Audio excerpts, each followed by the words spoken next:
하나님께서 영광 받으실 줄로 믿습니다. 아멘. 우리 말씀 보도록 하겠습니다. 말씀 요한복음 4장 23절 24절 말씀입니다. 요한복음 4장 23절 24절 다 같이 우리 합독을 하도록 하겠습니다. 시작.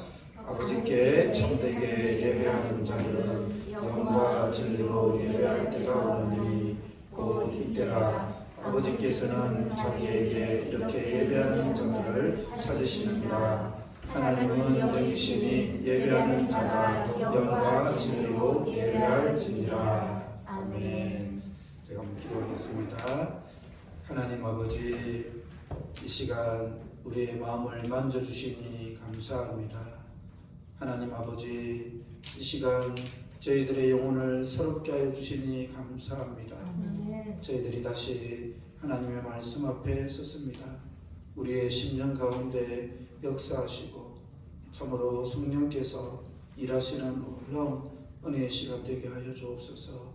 귀하신 예수님의 이름으로 기도합니다. 아멘. 오늘은 참된 예배자 5번째 시간입니다. 지난 주일에는 영으로 드리는 예배에 대해서 살펴보았고, 오늘은 진리로 드리는 예배에 대해서 생각해 보기를 원합니다. 교회마다 예배의 분위기가 좀 많이 다릅니다. 어떤 교회는 정말 차분한 설교를 하면 지주군 듯이 아무 소리도 들리지 않고 설교자의 소리만 있고 또 아무 반응이 없는 그러한 조용한 교회가 있죠. 찬양도 절대로 박수 치면 안 되고 손 들어도 안 되는 그러한 아주 경건한 분위기에서 드리는 그러한 예배를 드리는 곳이 있고, 또 어떤 곳은 아주 열정적으로 예배를 드리는 곳이 있습니다. 목사님이 앞에서 이렇게 설교를 하면 성도들이 큰 소리로 아멘 하고 이렇게 화답하고 또 손을 들고 뜨겁게 박수 치면서 이렇게 열정적으로 찬양하는 그런 교회가 있지요. 그러면 이렇게 생각할 수 있겠습니다. 과연 어떤 예배가 좋은 예배인가? 저는 균형 잡힌 예배, 영과 진리가 있는 그런 예배가 하나님이 기뻐하시는 예배라고 생각합니다. 그러니까 성령의 임재로 뜨거운 예배이면서 동시에 우리가 왜 예배하는지, 누구를 예배하는지를 잘 알고 드리는 그러한 예배이겠지요. 성령으로 정말 성령의 임재 가운데 우리가 뜨겁게 예배하는데 말씀이 없으면 어떨까요? 그 예배는 공허한 예배가 되겠지요. 아니면 잘못된 길로 갈 수도 있습니다. 그런데 말씀만 있고 성령이 없으면 어떨까요? 마음에 터치가 없지요. 말씀이 마음에 와닿지 않습니다. 그렇기 때문에 우리가 드리는 이 예배에는 반드시 영과 진리로 드리는 예배가 되어야 되겠습니다. 하나님께서 이스라엘을 출애굽시키셨죠. 하나님께서 왜 이스라엘을 출애굽시키셨을까요? 하나님만을 더 이상 바로를 섬기지 말고 하나님만을 예배하라고 이스라엘을 출애굽시켰죠. 그런데 여러분, 이스라엘이 어떤 짓을 했습니까?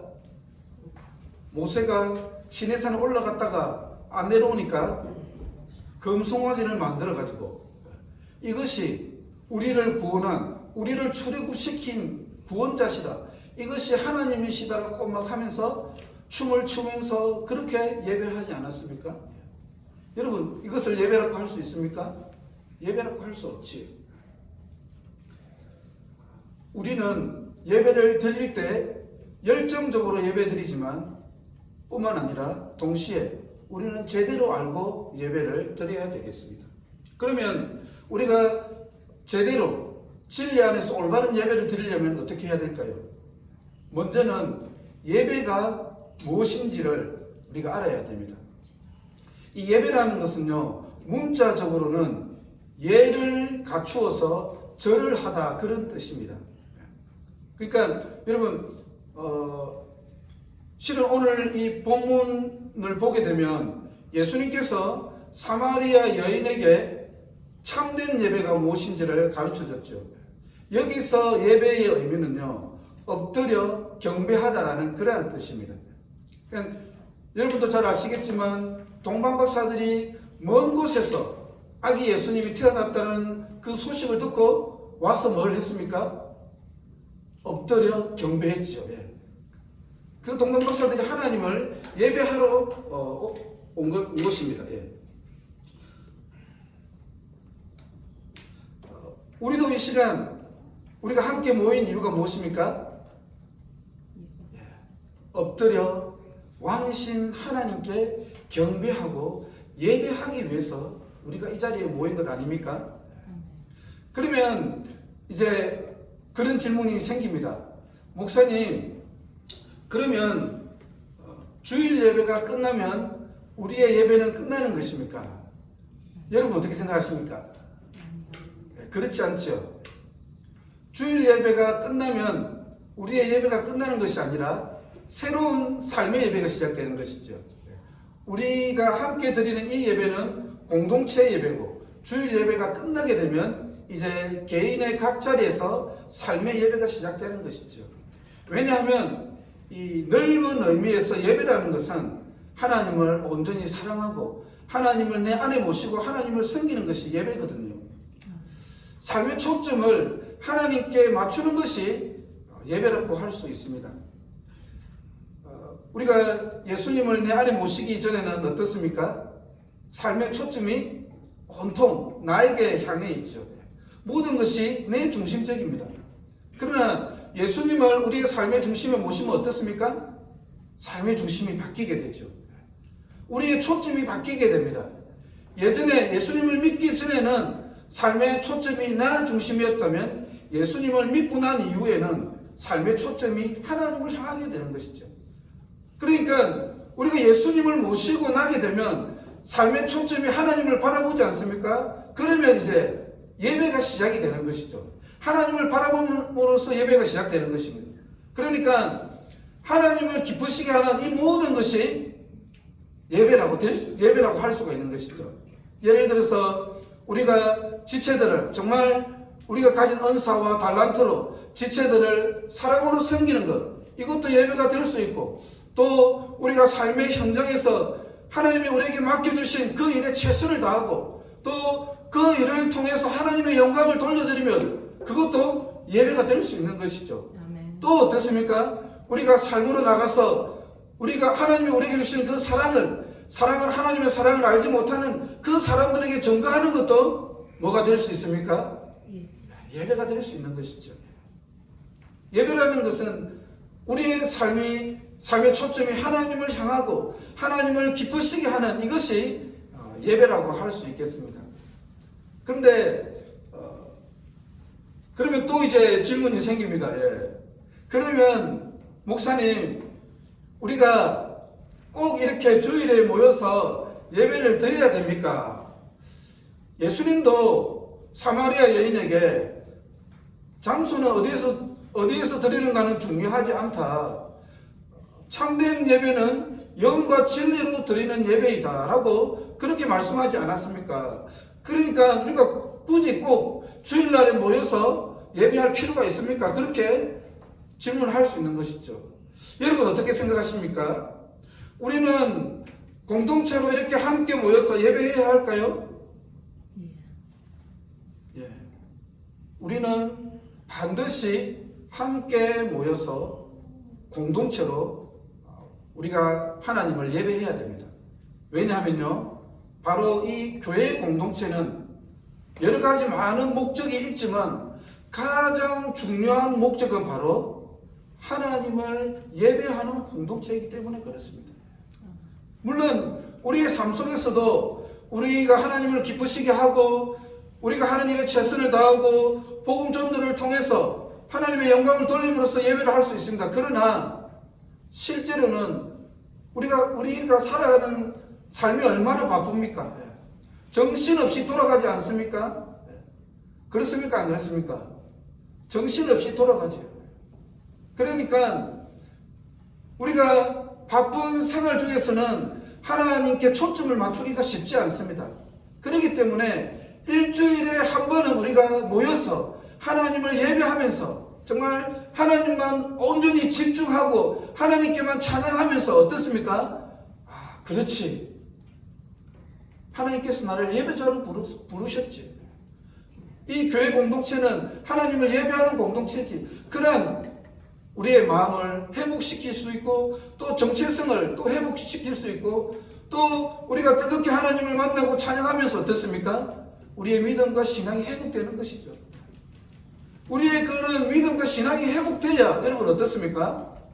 밖에 나가서 세상 속으로 나가서 삶의 예배자로 살아갈 수 있는 것이죠.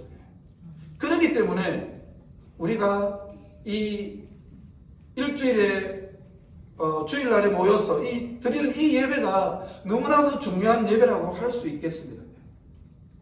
그러면 우리가 주님 안에서 올바른 예배를 드리기 위해서 어떻게 해야 할까요?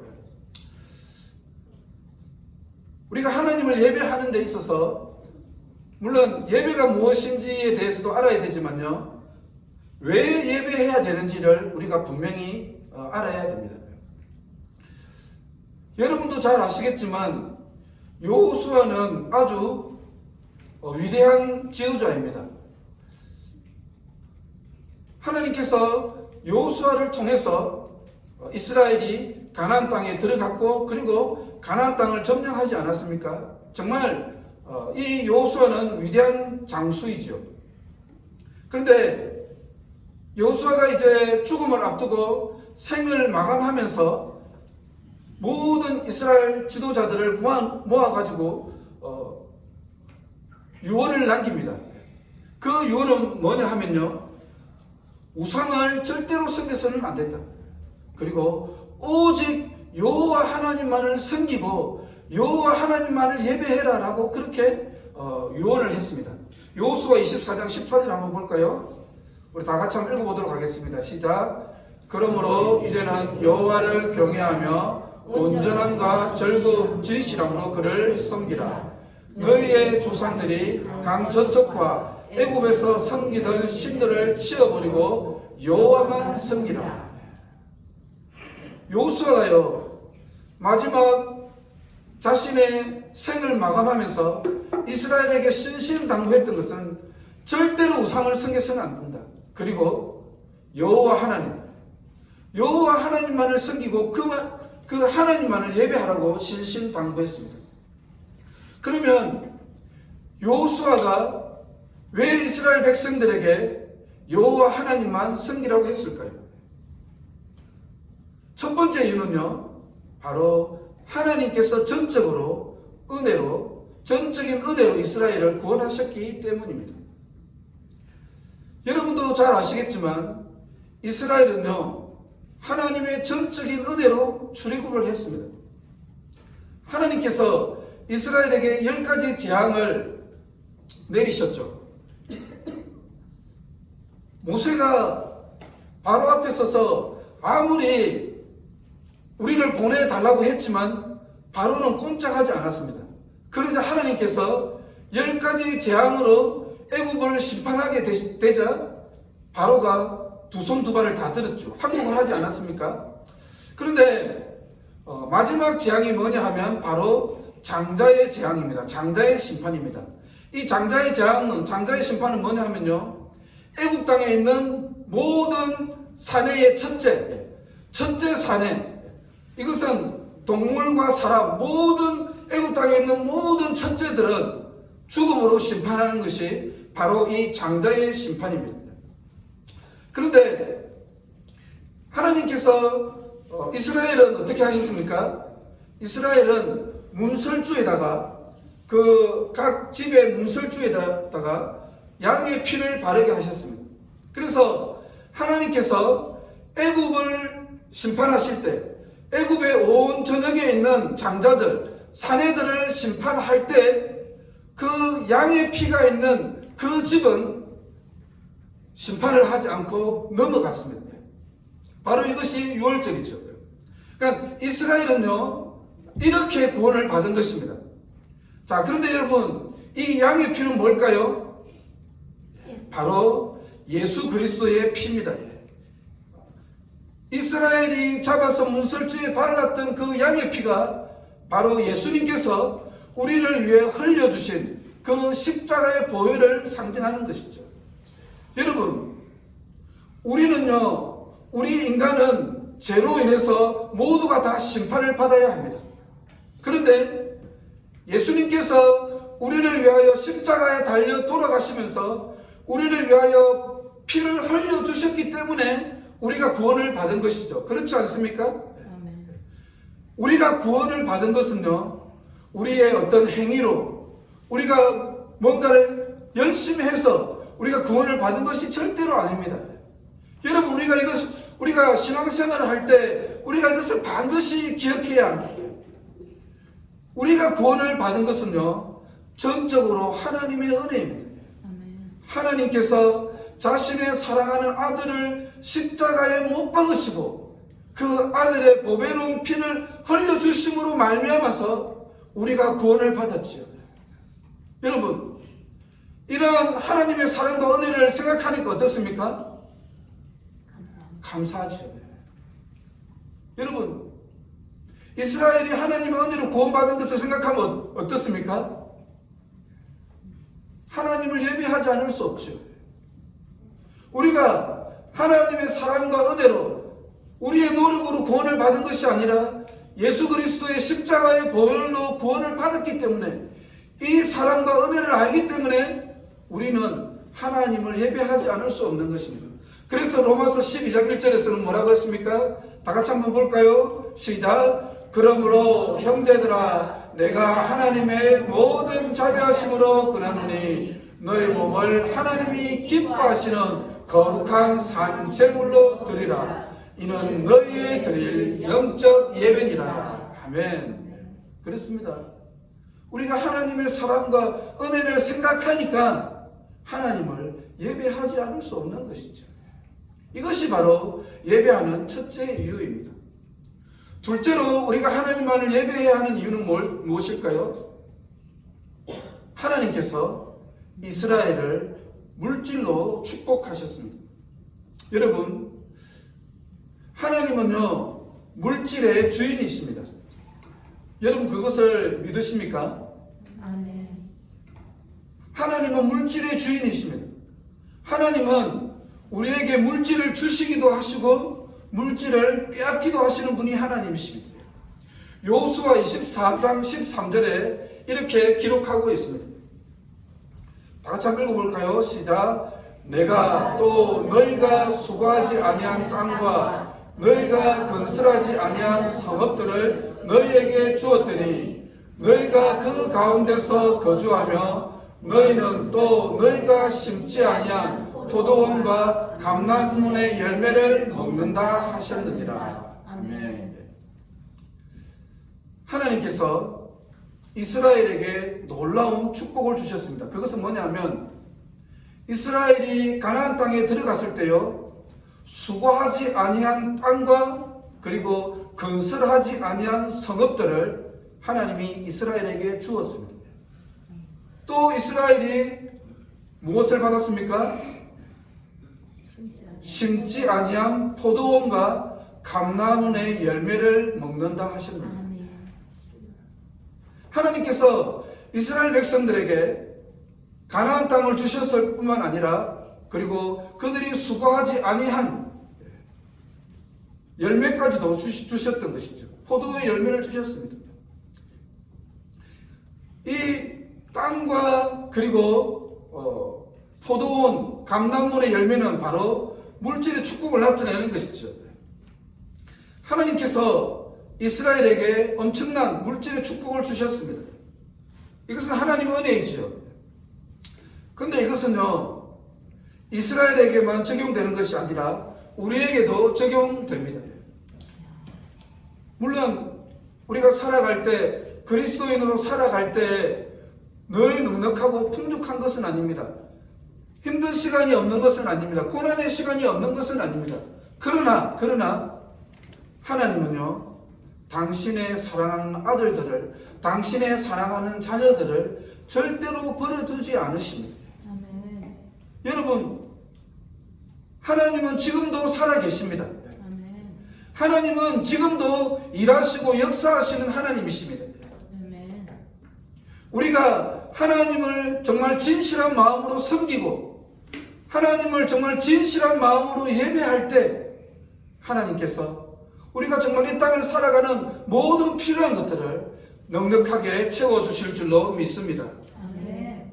세 번째로 우리가 예배해야 하는 중요한 이유가 있습니다. 그것은 바로 하나님께서 이스라엘에게 승리를 주셨습니다.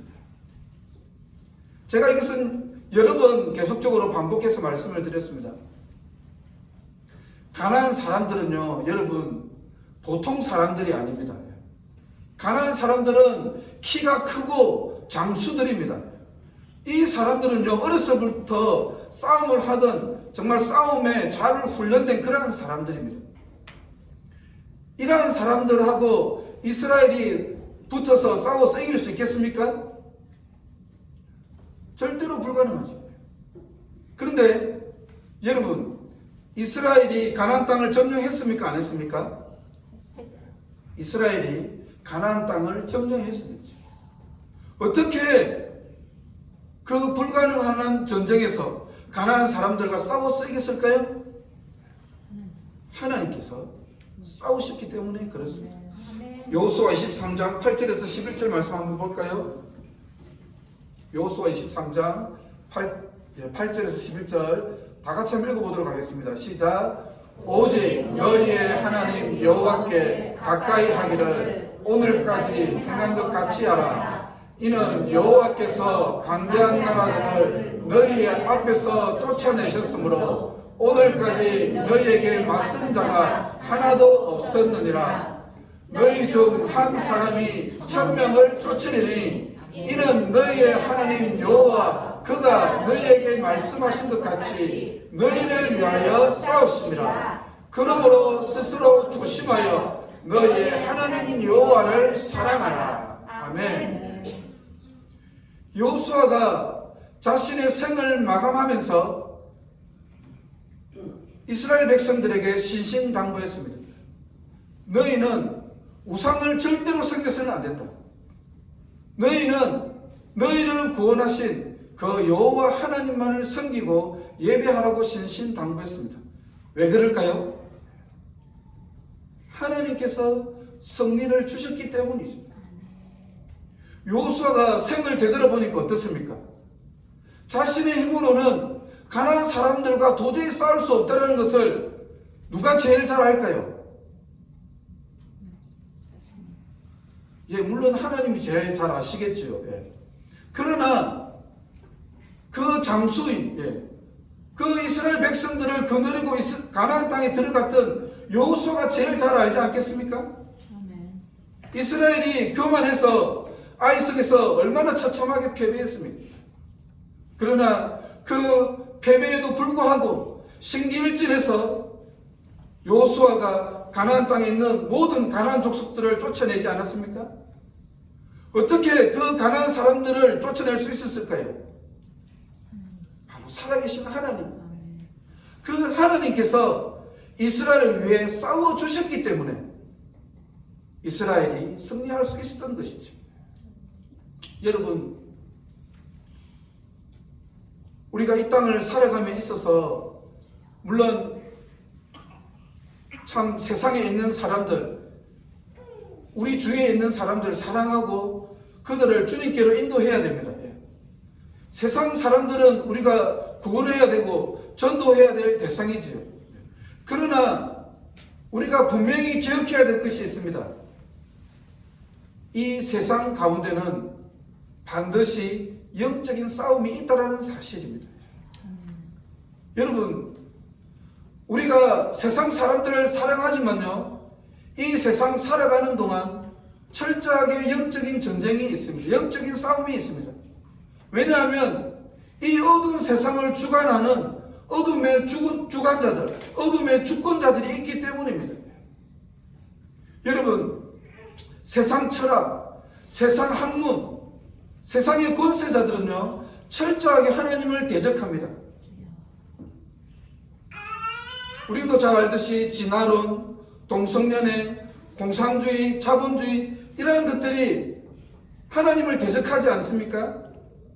그런데 여러분, 이러한 세상 철학들요, 동성연애라든지 진화론이라든지 공산주의와 자본주의 이러한 철학들이요 오늘날에 금방 생겨난 것이 아닙니다. 이것이 오래전부터 이러한 하나님을 대적하는 이러한 철학들이 있었습니다. 여러분, 그런데 우리가 이러한 세상 학문, 세상 철학들, 세상 가치관과 우리가 우리의 힘만으로 싸워서 승리할 수 있을까요? 불가능합니다. 우리 힘만으로는 세상과 싸워서는 절대로 승리할 수 없습니다. 그러면 우리가 어떻게 이 세상과 싸워서 승리할 수 있습니까? 하나님을 온전히 예배할 때, 하나님께서 우리를 위해 싸워주실 때, 그럴 때 우리는 이 땅에서 승리할 수 있는 줄로 믿습니다. 아멘. 마지막으로 우리가 하나님을 제대로 알고 예배하기 위해서는 어떻게 할까요? 진리의 말씀 안에 굳게 서야 합니다. 성경은요, 영적 싸움을 위해서 하나님의 전신갑주를 취하라고 말씀합니다. 그런데 하나님의 전신갑주를 준비할 때 제일 먼저 무엇을 준비하라고 했을까요? 자, 에베소서 6장 14절 말씀을 한번 볼까요? 다 같이 한번 읽어보도록 하겠습니다. 시작. 그런저 서서 진리로 너희 허리띠를 띠라. 제일 먼저 우리가 영적 하나님의 전신갑주, 영적 싸움을 준비하기 위해서 가장 먼저 준비해야 될 것은 바로 하나님의 진리의 말씀입니다. 성경은 하나님의 진리의 말씀 안에 굳게 서라고 말씀하고 있습니다. 우리가 신앙생활을 함에 있어서 경험이 참 중요합니다. 체험하는 것이 참 중요하죠. 신앙생활을 할 때 체험하는 것, 이것이 때로는 우리의 신앙을 한 단계 업그레이드하는 그러한 경우가 종종 있습니다. 그런데 여러분, 말씀보다, 하나님의 말씀보다 체험을 중요시하면 어떻게 될까요?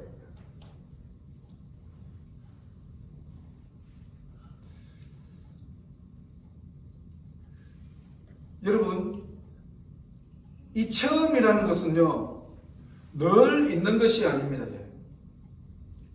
체험은 하나님께서 우리로 경험하게 하시는 때도 있지만, 그러나 체험이 나타나지 않는 오랜 침묵의 시간도 있습니다. 아브라함이 그랬고요, 모세가 그랬고요, 야곱이 그랬고요, 이삭이 그랬습니다. 10년 이상 하나님의 체험이 없는, 하나님이 나타나지 않는 긴 침묵의 시간이 있습니다. 우리가 체험을 너무 강조하게 되면요, 체험이 나타나지 않으면 어떨까요? 우리가 진리의 말씀 안에 굳게 서지 않으면 체험이 없을 때 우리의 신앙이 꼬꾸라지게 됩니다. 그렇기 때문에 물론 우리가 신앙생활함에 있어서 하나님을 예배하는 데 있어서 하나님을 섬기는 데 있어서 하나님을 경험하고 하나님의 말씀을 음성을 듣고 정말 놀라운 영적인 체험을 하는 건 너무나도 중요합니다. 그러나 그것보다 더 중요한 것은요, 우리가 진리의 말씀 안에 굳게 서야 합니다. 아멘. 그래서 우리의 믿음의 기준은 진리의 말씀이 되어야 합니다. 감정이나 체험이 우리의 신앙의 기준이 되어서는 안 됩니다. 여러분이 참된 예배자로 이 땅에 살아가기 위해서는요, 다른 어떤 것보다 진리의 말씀 안에 굳게 서시기를 바랍니다. 아멘. 그렇기 때문에 우리가 말씀을 읽고 말씀을 공부해야 되는 것입니다. 올해 많은 분들이 성경 통독에 참여하고 있습니다. 어쩌면 그럴 수도 있습니다. 성경 통독이 7차까지 되었기 때문에 좀 지겹다라고 느낄 수도 있습니다. 어떤 면에서는 이거는 내가 잘 아는 말씀인데 그렇게 생각할 수도 있습니다. 그러나 여러분, 정말 여러분들 말씀을 읽을 때 기도하는 마음으로, 성령을 의지하는 마음으로 그렇게 말씀을 들으시기를 바랍니다. 그러면요, 여러분이 알았던 말씀이고 들었던 말씀이지만 성령께서 여러분의 마음 가운데, 여러분의 삶 가운데 역사하실 것입니다. 그리고 여러분들이 깨달은 그 말씀을 시간을 내어서 조용히 묵상해 보시기를 바랍니다. 그러면요, 여러분의 마음속에서 하나님께서 놀랍도록 여러분의 삶을 인도하시는 놀라운 은혜를 경험하게 되실 것입니다. 지금 우리 자녀들, 주일학교 친구들, 유스 학생들, 유스 아이들 큐티를 하고 있습니다. 그래서 우리 부모님들이 우리 자녀들 잘 큐티하고 하나님 말씀 묵상할 수 있도록 여러분들 잘 지도해 주시기를 바랍니다. 저는 솔직히 우리 아이들이 참 부럽습니다. 왜냐하면 저는 어렸을 때부터 그렇게 말씀을 통독하는 그런 훈련, 말씀을 통독하고 말씀을 묵상하는 그런 훈련을 어렸을 때부터 못 받았거든요. 근데 우리 아이들은 어렸을 때부터 말씀을 묵상하는 훈련을 받지 않습니까? 그러니까 우리 아이들 어쩌면 좀 하기 싫은데 억지로 시키는 걸 수도 있습니다. 그러나 우리 아이들 분명히 기억해야 됩니다. 여러분들은 엄청나게 복받은 아이들이에요. 우리 친구들 아멘 한번 하세요. 우리 친구들 엄청나게 복받은 아이들이에요. 예. 아마 잘 이해가 되지 않을 수도 있는데 나중에 커서 제 나이가 되면 여러분들 이해를 할 겁니다. 그렇지 않습니까? 어렸을 때부터 말씀을 묵상하고 정말 진리의 말씀 안에서 참된 예배자로 설 수 있다는 것 얼마나 큰 축복인지 모르겠습니다. 아무쪼록 우리 어머님 아버님들이 큐티하는 거 잘 도와주셔서 우리 아이들이 말씀 안에 굳게 서서 참된 예배자로 잘 설 수 있기를 주님의 이름으로 축복합니다. 마무리하겠습니다. 하늘샘 교회가 정말 성령님의 인재 가운데 하나님의 은혜를 경험하고 하나님을 정말 사랑하는 뜨겁게 예배하는 그런 교회가 되기를 원합니다. 뿐만 아니라 정말 진리의 말씀 안에 굳게 서서 정말 하나님의 말씀 안에서 제대로 예배하는 그러한 하늘샘 교회가 될 수 있기를 주님의 이름으로 축복합니다. 우리 다 같이 함께 찬양하기를 원합니다. 오소서 진리의 성령님, 함께 찬양하겠습니다.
거짓 같아며 죄악에 무너진 우리 가슴 좁게 하소서. 오소서 은혜의 성령님, 오소서 은혜의 성령님, 하늘 가르고 임하소서. 거룩한 불꽃 하늘로서 임하사 떠오르게 하소서. 주 영광 위에 풍의 불길 타오르게 하소서. 진리의 말씀 이 땅 새롭게 하소서. 은혜의 강물 흐르게 하소서. 성령